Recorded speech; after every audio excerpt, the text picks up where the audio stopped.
Most people think they need to have a large network, but it's not the number of connections you have, it's what they say about you. Hey, Superfans, Freddy D here. In this episode 204 of Business Superfans Advantage, we're joined by Daniel Alfon, author of Build a LinkedIn Profile for Business Success and one of the platform's earliest adopters.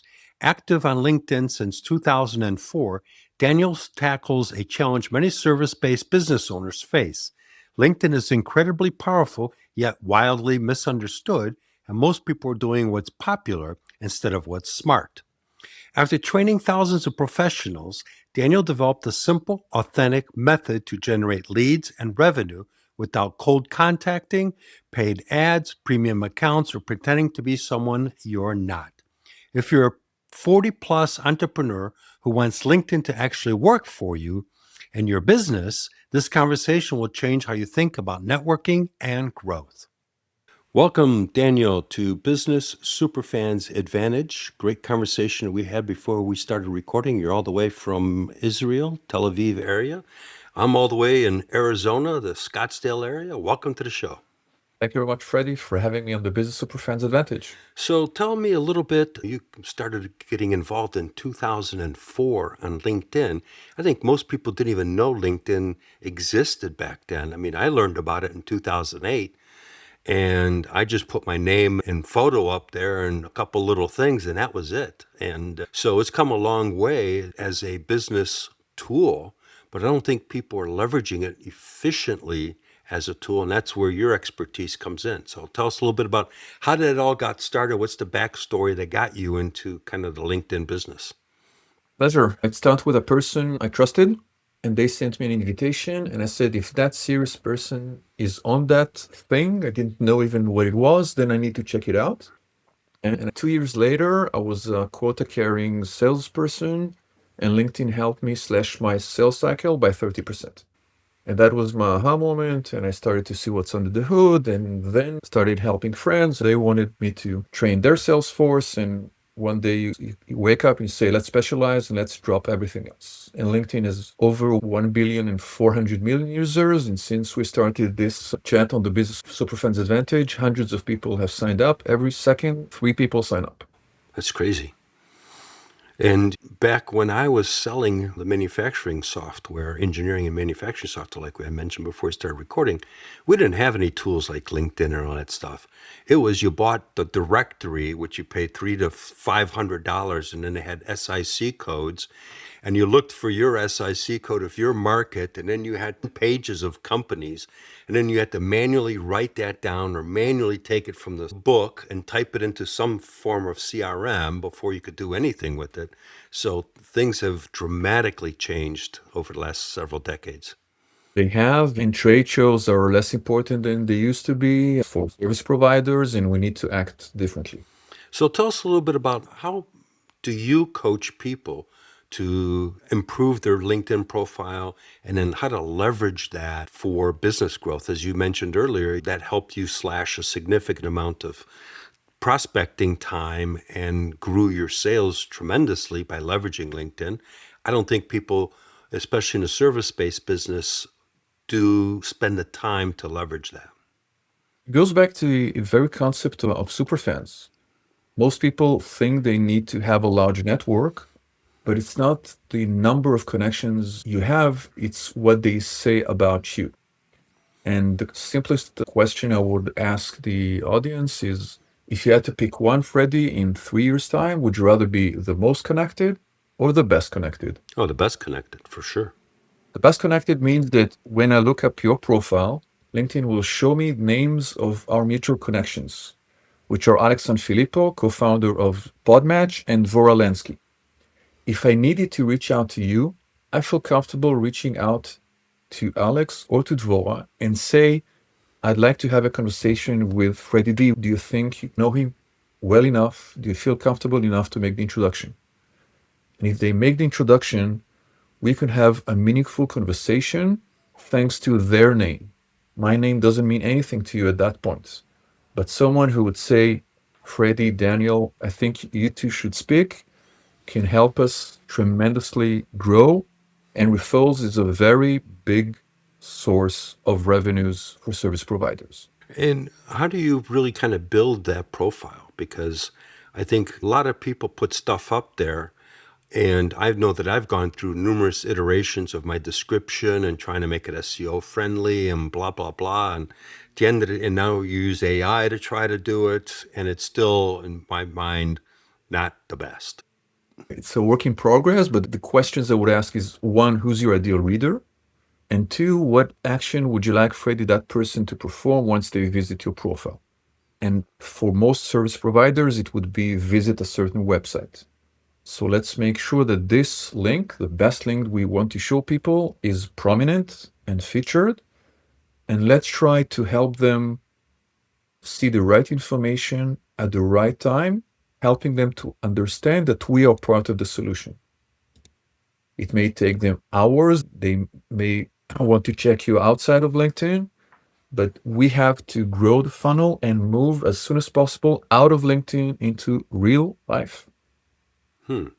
Interesting point. I'll just use my profile. I don't have the prominent link up front and center. It's closer down to the bottom. And you just made me think of something that I need to improve and move that up.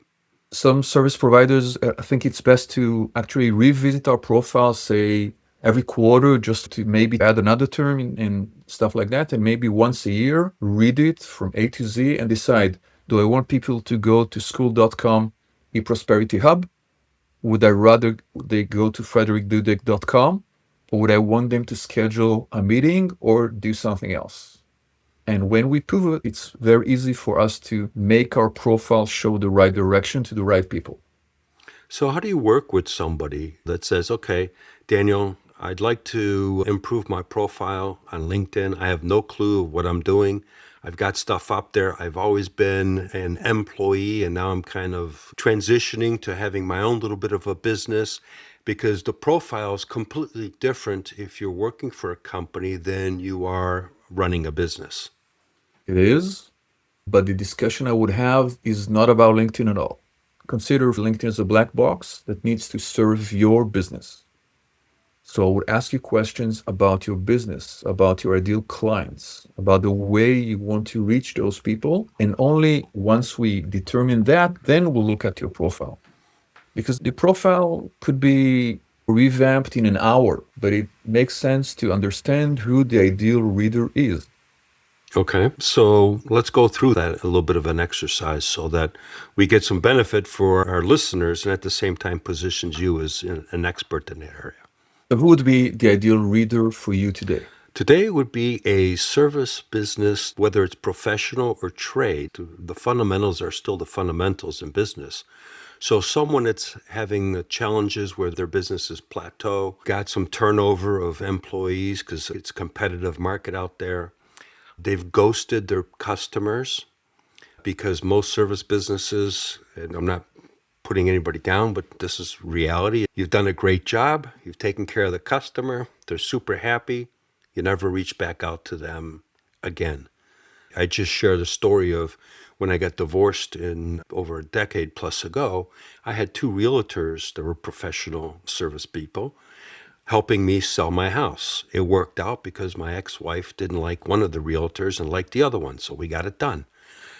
Once the house was sold, I moved it into an apartment temporarily until everything was settled and a divorce was done and everything else.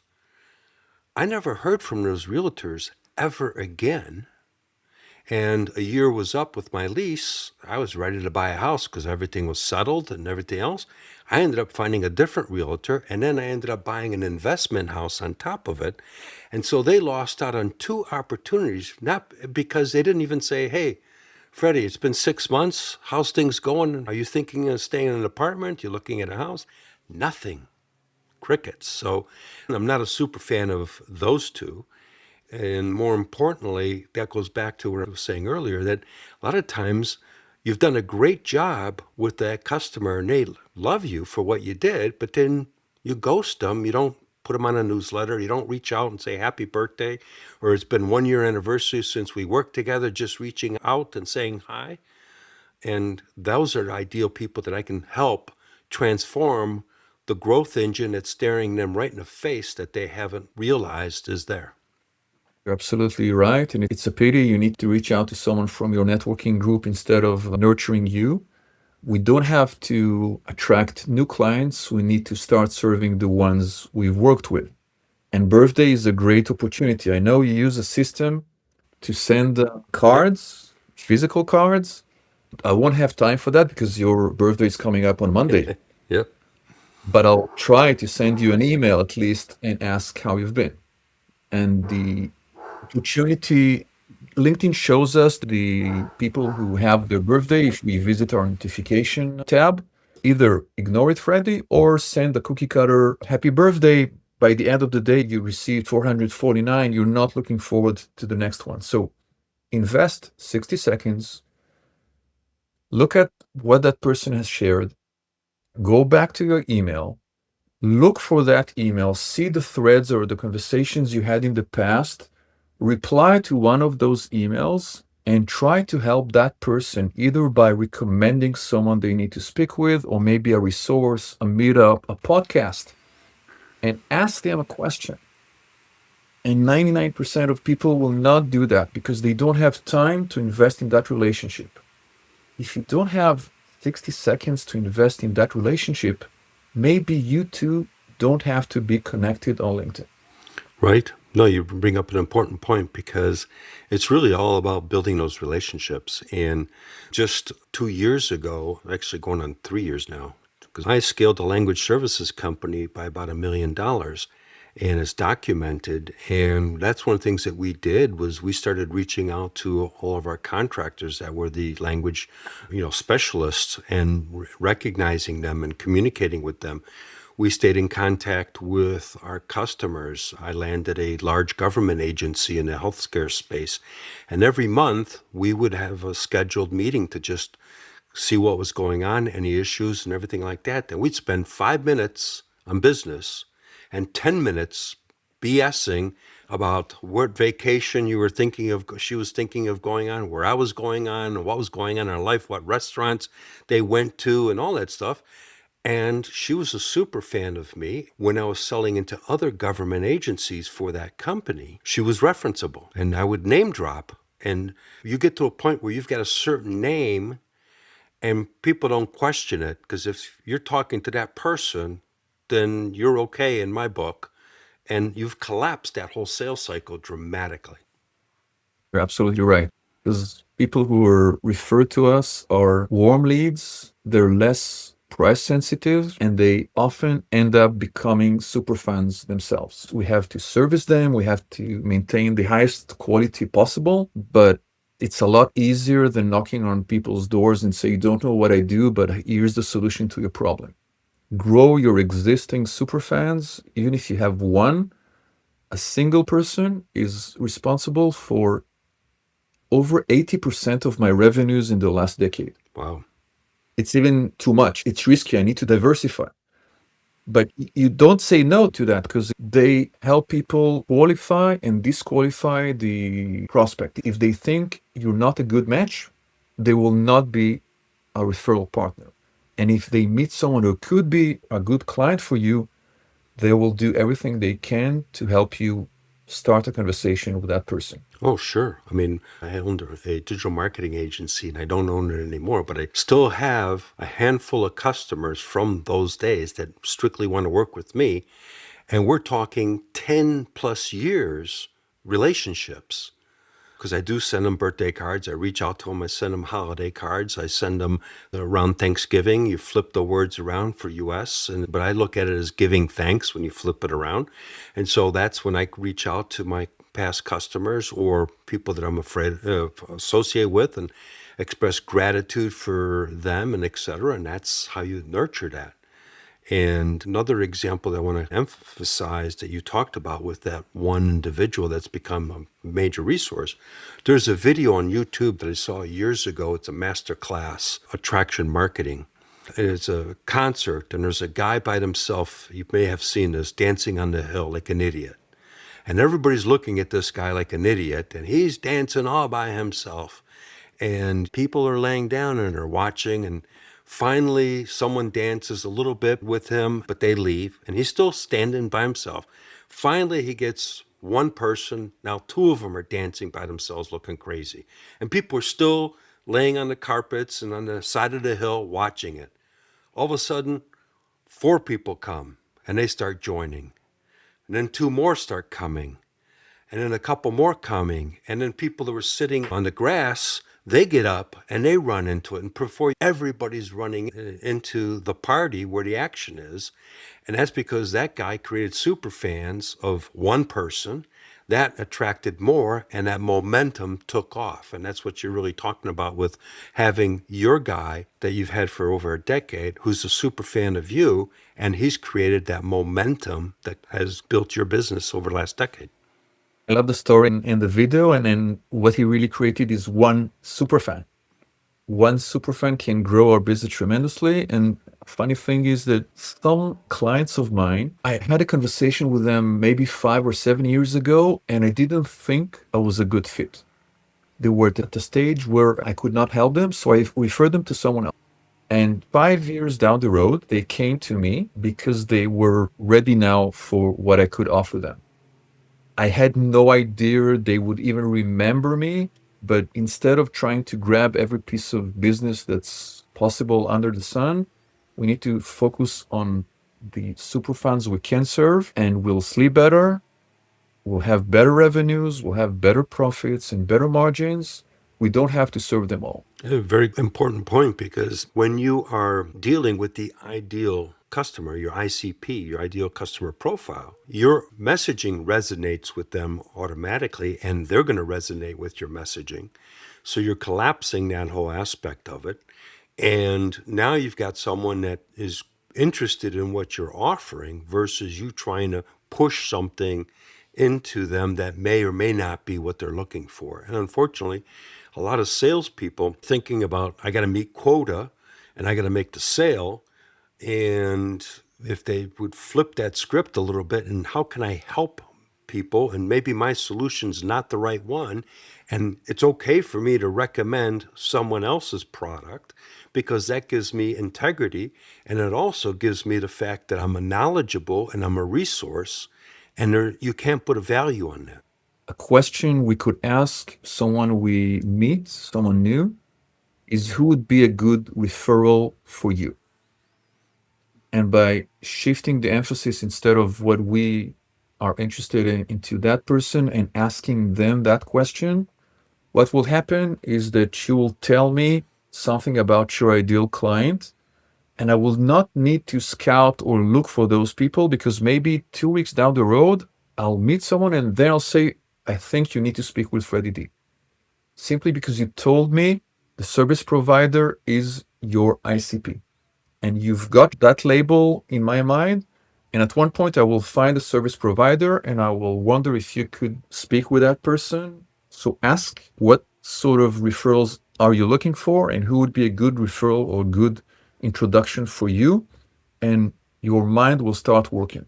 Oh, very good points, Daniel. Let's go back to the book a bit and tell me, how did the book come about? What's the book about? And why should somebody buy the book? My book was published in 2014, so I don't even recommend actually buying it because LinkedIn has changed dramatically since. I wanted at one point to sort of lay down everything I had in a structured way. I think I visited Amazon and there was a pop-up saying, are you an author? Click here. And then in 2 clicks, I could upload a file. So I said, okay, how much time will it take me to write a book? Maybe 3 weeks. And lo and behold, 2 years later, I had the book. And it was 12 steps into building a killer profile. The essence has not changed, but the pace and the rhythm of changes within LinkedIn is tremendously increased. So let's go into maybe a little bit of those steps in building a profile, because I think a lot of people don't really understand that. So let's help them at least re-review their profile. We'll start with the banner. The banner is a visual element that can have either a slogan or photo, just like your profile has. Some service provider would like to put their logo here or something else. Then it's very important to have a decent, professional looking profile photo. people without a photo get up to 24 less clicks than people with a visible profile photo. Because if we look at someone and we don't see a photo, we assume the profile is not up to date.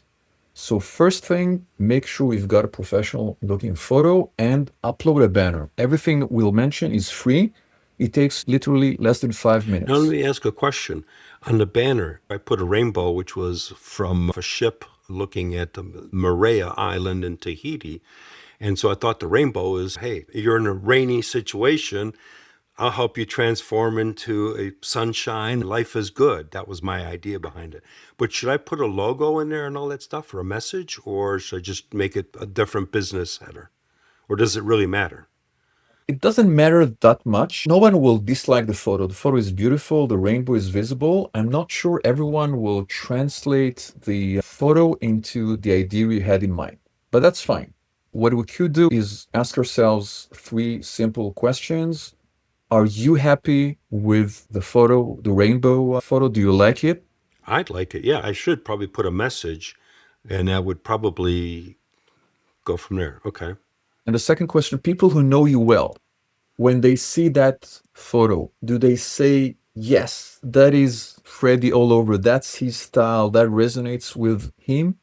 Or would they stop and say, what did he think using that? And the third and last question, are the service provider you're interested in, does that compel them to learn more about you? Is it neutral or does it drive them away? So ask yourselves these three simple questions, and then you will be able to understand whether the banner works for you or something else. And maybe the most important text in our profile is our headline, because the headline is visible even without visiting your profile. When we see a preview, we see this. So I would encourage our viewers and our listeners to check their headline. And just like you did, Freddy, by default, the headline would be the title we have, the name of our company. No offense to Prosperity Pathway Consulting, but what you wrote here is much more customer centric than the name of your company. You help service based entrepreneurs align people, simplify systems, and amplify profitability. That makes me more curious about you than seeing the name of the company. So have a look at your profile headline. If you're interested, I could share a giveaway, a freebie on my website, a cheat sheet helping entrepreneurs and service based entrepreneurs change or upgrade their headline. Next, you've got a link here and three links. Make sure they're up to date and scroll down. Look at your About section. It's easy to read because you helped us with white spaces and line. Imagine if the text is dense, then my mind stops and say, Daniel, do you really want to read this? Whereas this is user-friendly and I can read it. The bullets are very helpful. And by this stage, I said, okay, that's interesting. Let's learn featuring our best link. Will take us a minute. I think it's very important. And I'm going to turn it to you. Is this the strongest link you'd like people to visit? No, I think the thing is getting them into Authority Vanguard on school, because that's where I can help people. Podcast is cool, but now that you make me think about it, my real objective is how to get people into it so they can get resources to help get their business and potentially work together. But it costs them nothing to join Authority Vanguard on school. So there's a way to downplay the podcast or share about the podcast and still feature the strongest link you'd like. And one simple thing to do is to ask someone to visit your profile and to tell you what their thoughts are. And that can help you tremendously because sometimes we're thinking that our prospect know A, B, and C. But if three people, Freddy, say, what do you mean by X, Y, or Z? Then it's not their responsibility, it's ours. We need to go back to the drawing board and maybe simplify the language or use another term or make it simpler for them to understand that we are part of the solution to their problem. Very well said. Because I didn't even think of the importance of that link. I just put the podcast up there a while ago, and I haven't changed it at all because I never even thought of it. It was good at the time, but if you pivot and if you'd like to draw people somewhere else, it makes sense for you to treat LinkedIn as a website.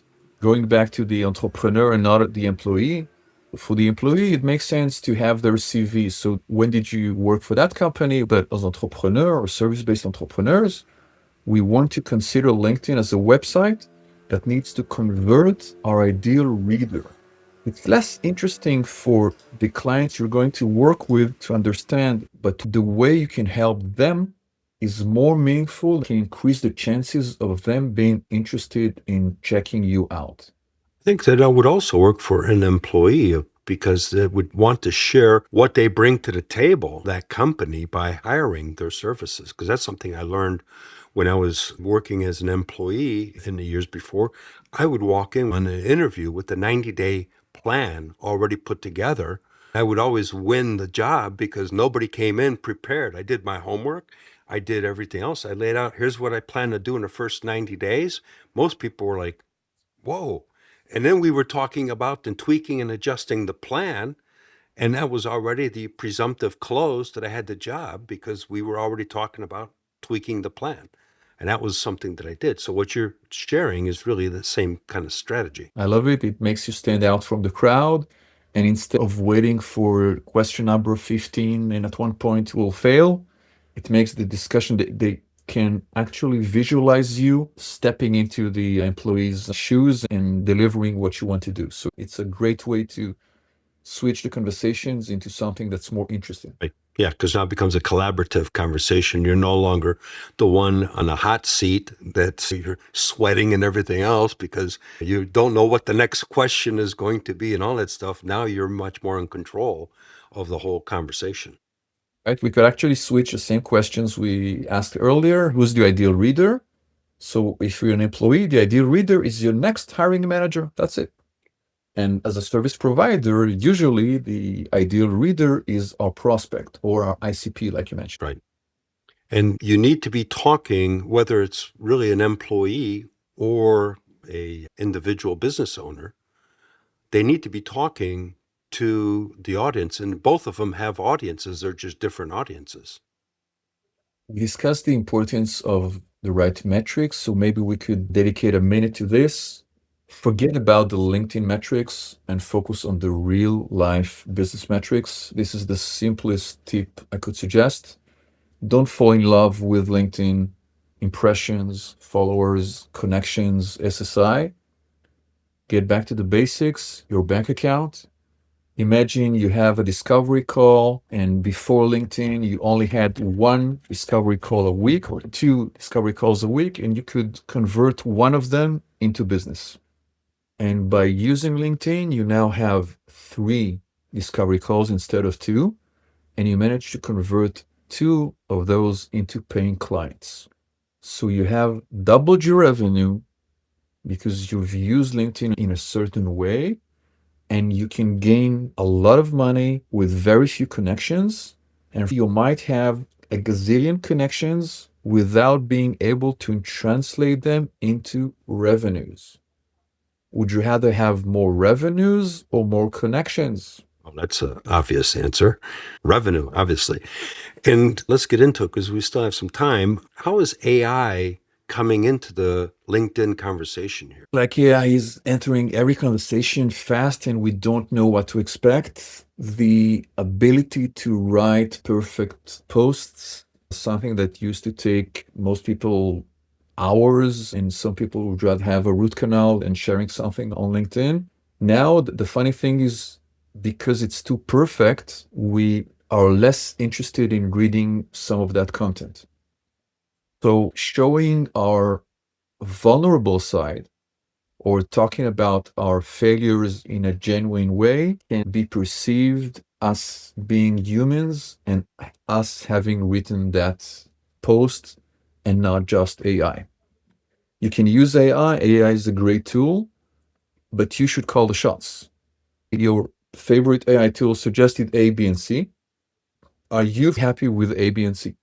And if you say A and B fine, but I don't like it, It's a mistake in my book to apply the third method just because AI suggested it.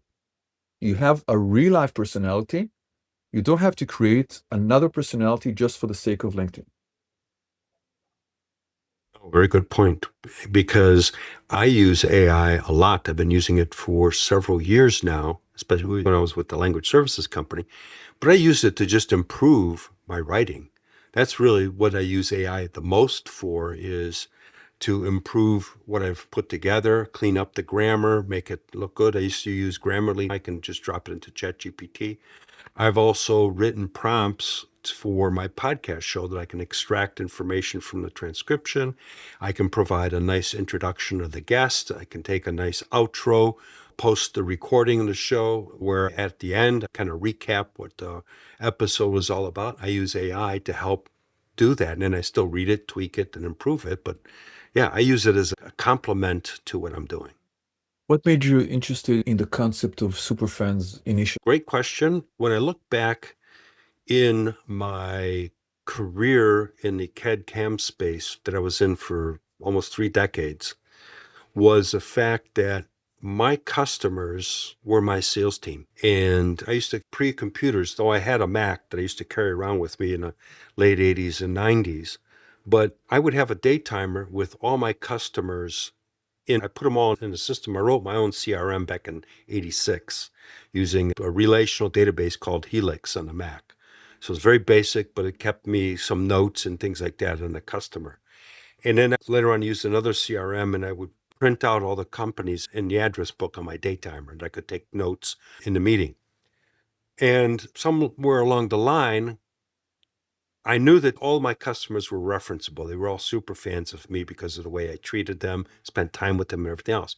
So I got to the point where I was so bold. I use the word bold, but I would turn around and says, Daniel, here's my day timer. Here's a list of our customers. Here's my phone. And I carried a brick phone back in the day. I drop it on the table and says, you use my phone, pick any one of those customers. They're all referenceable. And I'd shut up. And people would take the page and flip through it, and they go, oh, John at so and so manufacturing is using your software? Flip, flip. Oh, Dave is using the software? Okay, I've seen enough. Nobody would call and take me up on the call, but I would wrap up the deal because they saw who was already utilizing our technology, and that was my sales team. It's amazing to have that sales team that's motivated and they could do things that you would never dream of. Yeah, They would meet people you would never know. sure. I mean, they introduced me. I've shared this on the podcast many times. My fastest sale was 30 minutes for $60,000. And that whole time was me on my Mac sitting with the owner putting together the order form, because he said he got a call from one of my customers, my best customer, which referred me a ton of business, and said, Jack says I need to get it. How much? How fast can you get it here? And so it was basically configuring the thing. And then I used his fax machine to fax the order into corporate. It was wild. But that's when you've got those relationships. And one of the times I've shared this as well before is the IT manager at the one company. He was going through a divorce. And I came in for a meeting and I was all dressed up and wearing a suit back in those days. And I could tell his demeanor was off. He just wasn't in the right place, and said, hey, Bob, what's going on? He kind of says he got hit with divorce papers. So I said, okay, you know what? We're going to lunch. I'm buying a couple beers and we're getting out of here and we're talking about it. And I sat there for a couple hours drinking a few beers with them at the restaurant. And I stopped being the business guy. I was the friend. And I think a lot of people forget that friend needs to be part of that conversation. And when it was time to win a contest that was closing at the end of June, it was a $2,000 prize from the company. I called Bob and said, hey, I know that you talked about buying this workstation towards the end of the year. I got this contest deadline. I need that sale. What can we do? He goes, well, what can you do for me? And I'll be happy to help you. And I says, well, top sales guy says I can call and delay payment because you're top sales guy. You make the rules, kind of. And so I called accounting and said, hey, these guys want to buy a workstation. Can we delay payment to the following year? and book it at the end of the year, but I can get the PO now. And I said, yeah, no problem. Called him back up, said, yeah, do it. Hour later, I got the PO. I won the prize. That paid for my wedding honeymoon with my ex-wife. We toured Europe for a couple weeks on the company's money. Amazing. And you mentioned that you stopped being the business person and you started being Bob's friend, but you were being yourself. You have then one hat.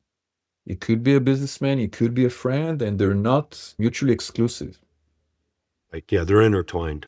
right? Yeah. What would you suggest to someone starting up as a service provider with less experience? Let's say I've had some remodeling done on my home. Okay. Simple example. We've all had some service come out to the house, fix something. Stay in contact with that customer. Reach out 6 months later and say, hey, how are you doing? How's that project doing? You know, if it's a kitchen remodel, we all know that everybody hangs out in the kitchen internationally. The party's always in the kitchen. So how's the kitchen holding up in the parties? How many parties have you thrown there? 1 year reminder in birthday, reaching out to their birthday, the anniversary of when you did the work. There's a multitude of different ways that you can maintain relationships with those customers. That doesn't really cost you a lot of money. And the other thing that a lot of people overlook is people give out swag. Okay. So if I got a coffee cup, that's nice. But if I put your name on it, now it's your coffee cup because nobody cares about this. But this makes it, oh, don't touch my coffee cup because it's now my coffee cup. But now what you've done is you've created a super fan that's out there promoting your business with their coffee cup or their shirt that's got their name on it as part of you. So there's a lot of things that you can do to create those super fans for your business, whether you're a law firm, an accounting firm, HR company, a landscaping company, a house remodeler, plumber, electrician, whatever. It all works the same. Thank you very much. Thank you. So as we kind of come to the end here, Daniel, how can people find you and learn a little bit more about what you offer and your services and things like that? Thank you very much. All they had to do is go to danielalfon.com. That's Daniel, ALFON. And there's the cheat sheet that can help them improve their headline. And they can book a one-on-one and just say, I've heard your episode with Freddy D on the Business Superfans Advantage. Great conversation, Daniel. You and I could spend a few hours on this, I think. I'd love to have you on the show down the road. Cheers. Thank you very much, Freddy. What really stood out in today's conversation with Daniel is this powerful reminder. It's not about being the most connected. It's about being the best connected. Daniel showed us how LinkedIn isn't just a social platform or an online resume. It's a relationship engine when used intentionally. For service-based business owners, this matters more than ever. Growth doesn't come from chasing vanity metrics like followers or impressions.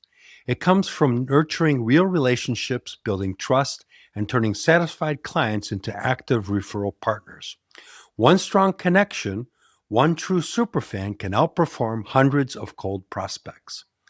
That's exactly why conversations like this reinforce what we talk about all the time here on Business Superfans.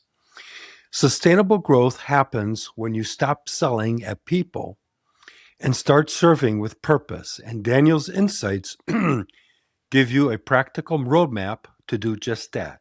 If you enjoyed today's conversation, make sure to hit subscribe so you don't miss future episodes. I'm grateful you're part of the Business Superfans movement. Every listen and every action brings you closer to building your own superfans. Be sure to subscribe to the show. We've got another great guest coming up, focusing on what really moves the needle. I'll talk to you on the next episode. Remember, one action, one stakeholder, one superfan closer to lasting prosperity. We hope you took away some useful knowledge from today's episode of the Business Superfans podcast. Join us on the next episode as we continue guiding you on your journey to achieve flourishing success in business.